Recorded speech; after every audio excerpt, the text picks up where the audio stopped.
Hi, and welcome to the first lesson in this course. In this segment, we'll be discussing primary sources of energy, energy conversions, and total energy reserves. We'll also be differentiating between renewable and non-renewable forms of energy. Lastly, we'll describe the invention and progress of photovoltaics. Let's begin by looking at different forms of energy that exist and how we can convert them. Energy exists in several forms and can be converted from one form to another. Examples include conversions among heat, light, chemical, mechanical, thermal, and gravitational energy. Practically, an example might be burning of wood or biomass. In this case, the chemical energy contained within the wood is burned and the products are both heat and light.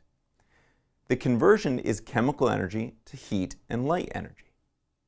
Another example would be photosynthesis, where plants absorb solar energy and convert that into chemical energy. Those are only a couple of the examples of energy conversions, but there are many more. Fundamentally, all energy conversions have a starting point, which we'll think of as the primary energy source. There are only a few primary energy sources available on Earth. The first is the sun, which is both the largest source of energy as well as the largest source of possible conversions. For example, we have biogenic resources, which come from photosynthesis that include wood and other plant matter, as well as the products such as ethanol and biodiesel.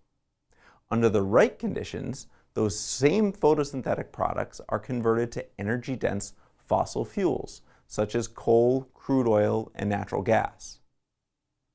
There's also the heat and light of the sun, which are directly used in photovoltaic and solar thermal applications, as well as all of our weather events such as wind, waves, precipitation, and running water that can all be harnessed and converted into other forms of energy.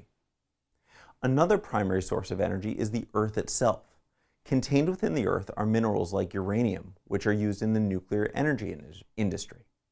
Another source of energy within the Earth is geothermal, which originates from the heat contained within the Earth.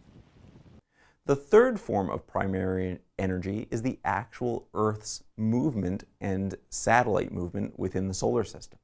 The moon moves around the Earth, which is partially responsible for tides and tidal energy.